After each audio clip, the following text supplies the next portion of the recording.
Thank you very much. I'm great to be here today. For those that don't know, in the summation, I'm Alexander Stafford. I'm the Conservative Member of Parliament for Rother Valley, which is in South Yorkshire.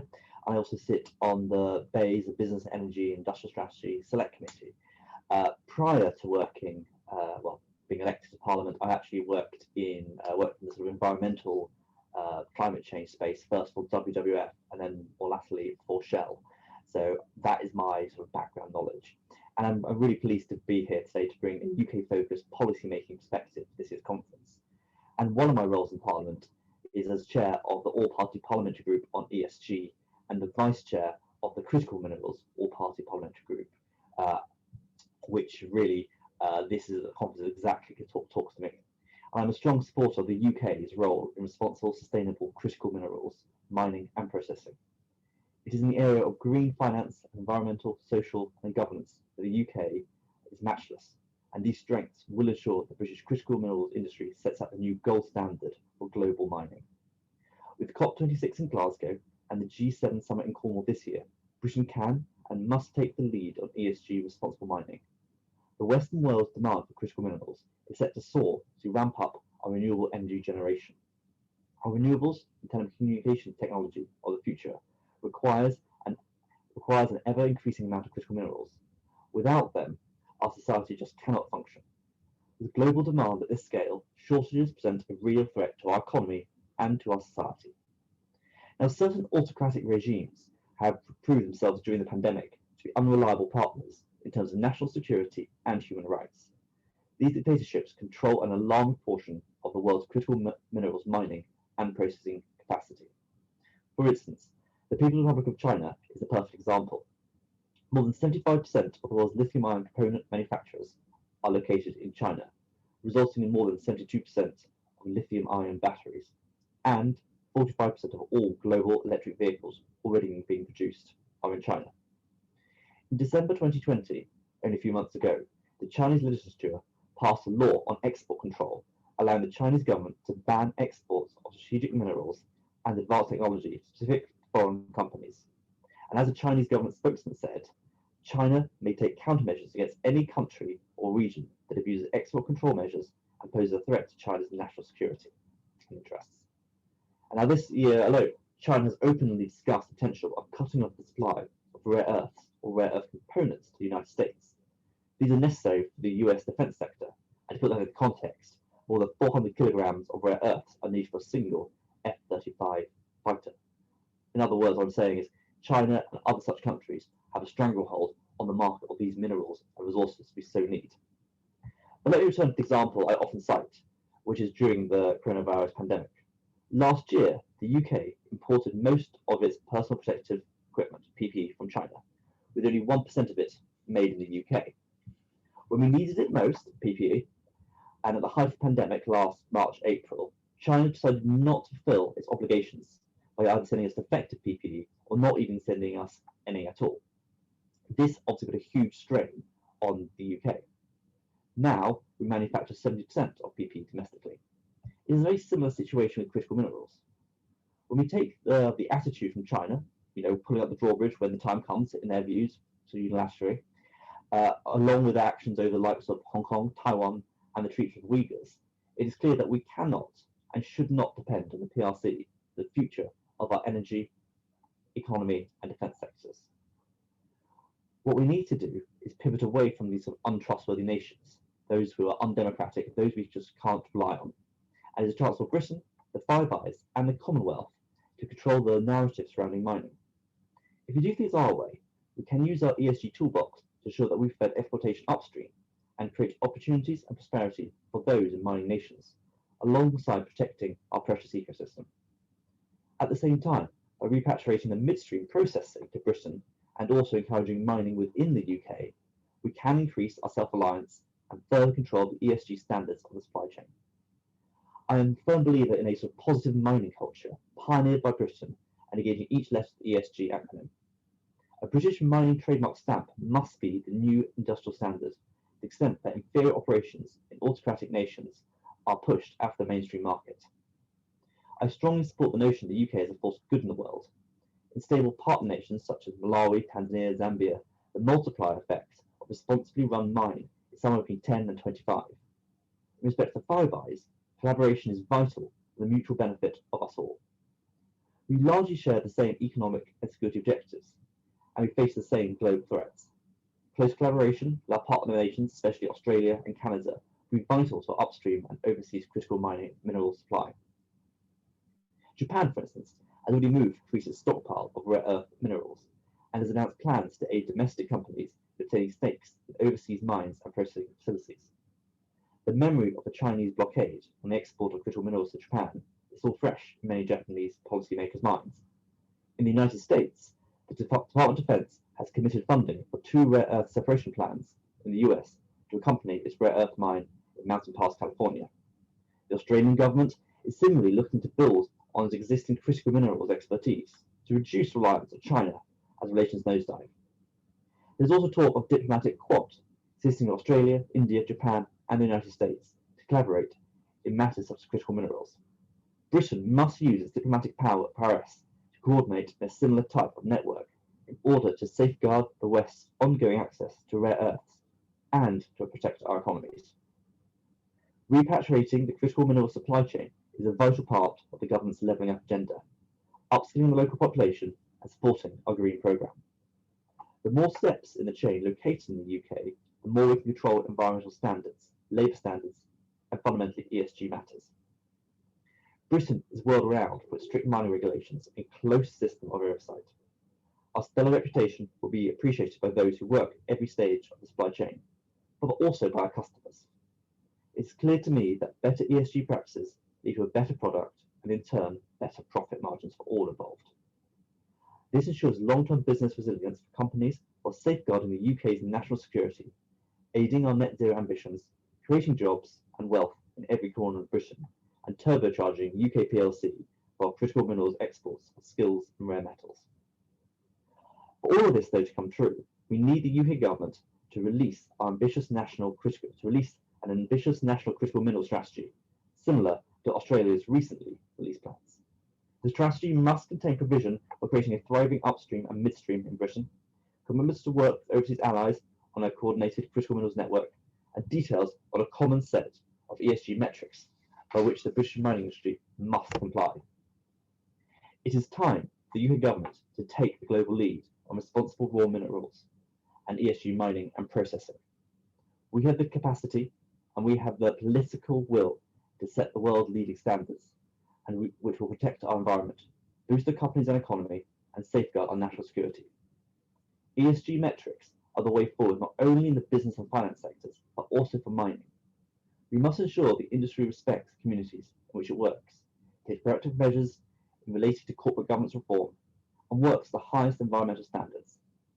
The future of mining is British, and I look forward to hearing the thoughts of my fellow speakers on ESG and responsible mining in the United Kingdom. Thank you very much. Fantastic. Thank you very, very much, Alexander. So, ladies and gentlemen, please put your hands together for a round of applause from behind your muted microphones for the fantastic Alexander Stafford. That's really exciting and a true honour to have you here with us today. You mentioned the need for that the national minerals strategy from the United Kingdom's perspective. Do you have any insight as to when this might be being produced or what the timeline is, etc., with regards to that?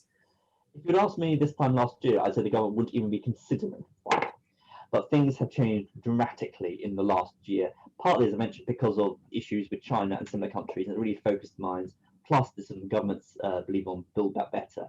I think, I'm saying it's no coincidence, for instance, that I don't believe that we're having the G7 summit down in Cornwall, and Cornwall, obviously, as we all know, has large exports of lithium, which they're hoping to exploit. So I'm hopeful that'll be as soon as summer. But knowing governments, it probably will be pushed back to the end of this year. I mean, I think we're still waiting the hydrogen strategy, which is about a year and a half overdue now as it is. So I think we'll have to wait for a bit. But I do know in my conversation with the Australian High Commissioner, this is something they are pushing very, very, very hard for. And with regards to that, Alexander, do you see that UK mineral strategy as incorporating both domestic mining, such as the extraction of lithium in Cornwall, but also the international trade and that influence of Britain on the world? What do you think the scope of that strategy might be? I think it'd be both, frankly, because we need to demonstrate at home. First, we need to develop our own critical minerals resources hugely, so we need to have good, high-quality standards. But where the UK really does play its own is its international prowess, and that is where those international standards come in.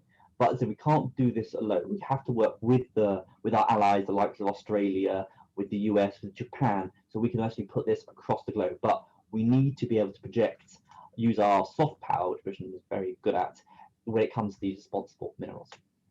Fantastic. Thank you for that, Alexander. And so, ladies and gentlemen, you may remember Victor Carrera's talk that he gave back on Tuesday, where he discussed the difference between soft power and hard power with regards to trying to shore up things like the different critical minerals, for example, we need for things like wind turbines, etc.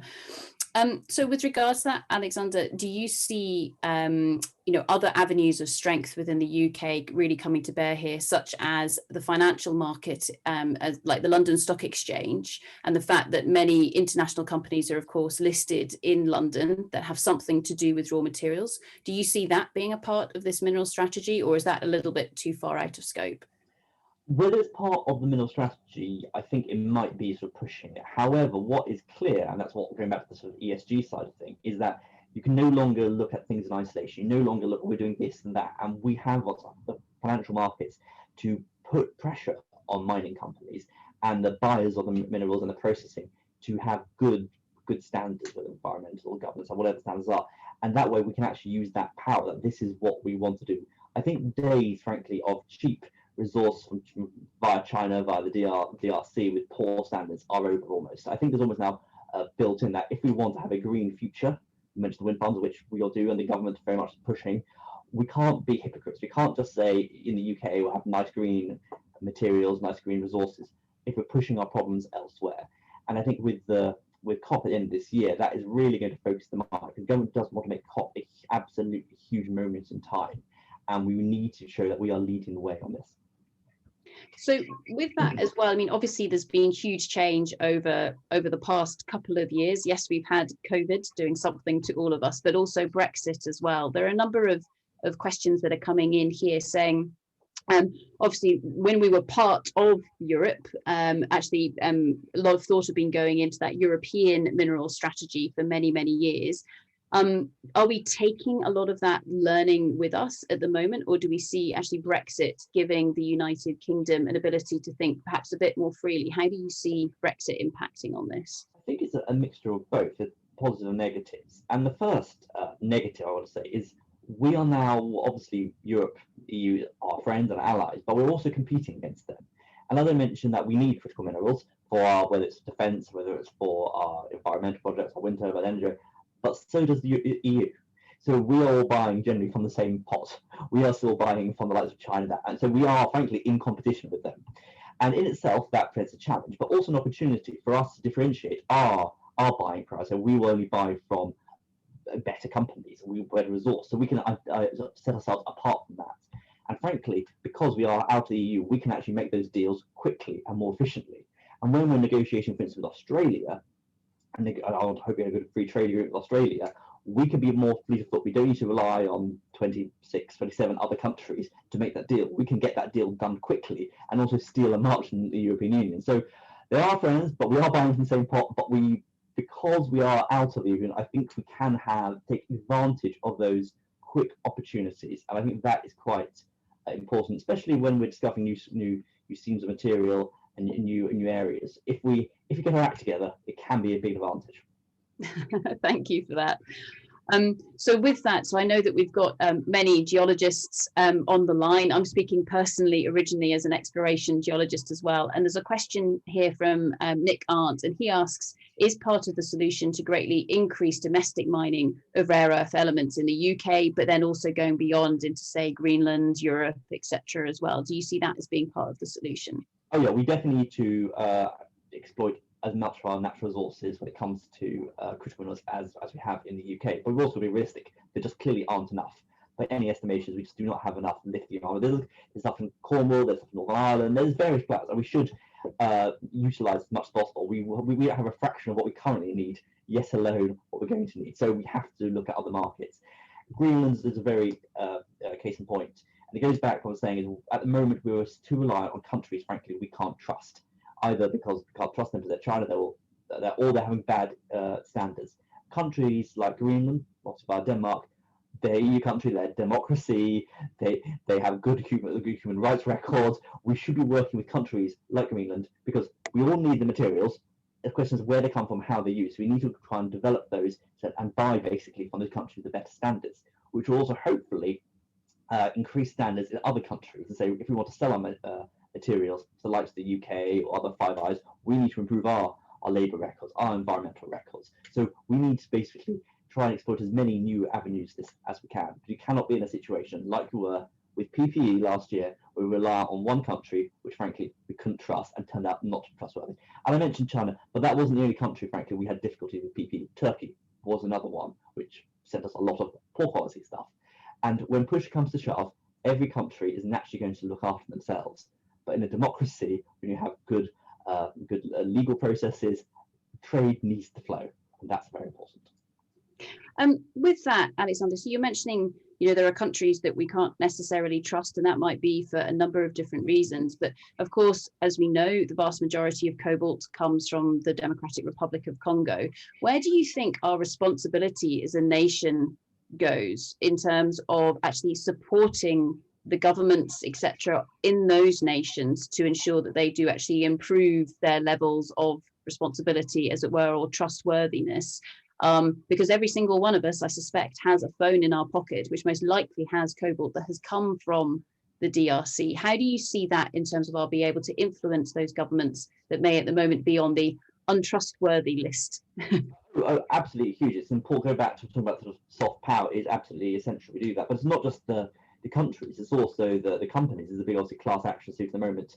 The tech companies, exactly about child slavery and the like. So if you can't even trust the likes of Amazon and Google and Apple, that is a problem. So we need to put leverage on the big companies as well, on their tax regime, so you can only buy minerals for your phones, etc., which have good standards. So we need to use that diplomatic aspect. And this goes back a bit to what I think is very much the UK's place in the world. We are still, whatever you say, we're still one of the global powers, and our soft power and all the soft power metrics are always number one and number two when it comes to exerting our soft power. And we need to use that as a force for good. And it goes back to when we're talking about international development and DFID. So that's one type of power, obviously aid, very important to use aid to encourage regimes to treat people better, frankly. But there's many other ways that we can also exert influence. And frankly, what with us leaving the European Union, because we have the abilities to make or break trade agreements, individual countries, frankly, need, if they want a trade deal with the UK, they should have good human rights records, they should have labour records, they should have good environmental records. And we're in a position now to, frankly, walk away from some countries. I'm not saying we should, but we can, and where we say we don't want to trade with you, which we couldn't have before. So in fact, we can actually have that more leverage, because we couldn't say that if we're part of the EU. So with that as well, Alexander, so you mentioned obviously there's been lots of discussion with the likes of Australia and learning from them in terms of their mineral strategy. There are quite a few questions coming in along the lines of, are we in competition with the likes of Australia, Canada, etc.? Or do we think that rather than having a United Kingdom mineral strategy, should it be a Commonwealth mineral strategy that we try and go for? I mean, I think ideally, in a perfect world, we would be working on a Commonwealth strategy. I think we have to be a bit realistic. I'm a great fan of the Commonwealth. I think it's a great sort of friendship group, but it's not the most effective when it comes to trading and that side of group. Maybe it will in the future post leaving the EU. We don't know, but we are in some competition, but it's a healthy competition, and that's why we're not going to compete with Australia with the likes of mining. We're just not. However, when it comes to processing, because the vast majority of the minerals which start from Australia are sent to China for processing and then sent back to Australia. If we can be that, the midstream, we can do the processing with best standards, then we can have a far better relationship when it comes to critical minerals. So we need to find our place in the market. I very much think the UK's place to shine is that processing side rather than the mining side, although we need to develop our own mining capacity. capacities. Thank you for that, Alexander. One final question, if I may, and then we will release you back to your other incredibly important duties. And this actually comes from our next speaker, so Frances Wall, and she asks, you mentioned that repatriating the supply chain, of course, is a part of government levelling up agenda. Could you tell us how this is translating or is likely to translate into action? Basically, we're looking back to my seat in the north of England, a classic seat called Red Wall seat, which people want to level up. Lack of jobs, but it's a highly skilled workforce still. My seat had 6 collieries in when they're operating. There's a high manufacturing level. We have the skills, the technical skills in the north of England, and if we want to move some of the more jobs out of London and the southeast, we need to find new avenues to develop them. And one thing which is slightly different is there's a big hydrogen plant in just on the border of my constituency, just outside, and that's obviously we're looking at hydrogen home heating, hydrogen vehicles. Suddenly we're using the green revolution to create new jobs, and the same can be applied to the critical minerals processing. If we develop the plants in these former industrial areas that have the skill base there, the links there, and we can actually bring the jobs back to these areas. There's no point just putting all these processing plants down in London and the South East. Frankly, we probably don't want them there anyway. We actually want them here. We can actually have the workforce and the skilled workforce to do those jobs. So one final question, my apologies, just to sneak it in there. You mentioned COP26, which of course is a phenomenal opportunity for the country as a whole. Given that we've got a very wide community of individuals who work within raw materials, not just within the UK, but globally, what can we be doing to support the government and the organising committee with regards to COP26? Is there anything that we can do to support it? You say support it, I say put pressure on it. Basically said, if you took this conversation last year, nobody was talking about critical minerals in the government. I mean, the fact that I held the first debate in Parliament on critical minerals about 2 months ago says it all, that it wasn't really being talked about. But things have changed dramatically, and it is people's inboxes. So every time I'm sure lots of people speak to various select committee or party groups, it's important just to talk about that.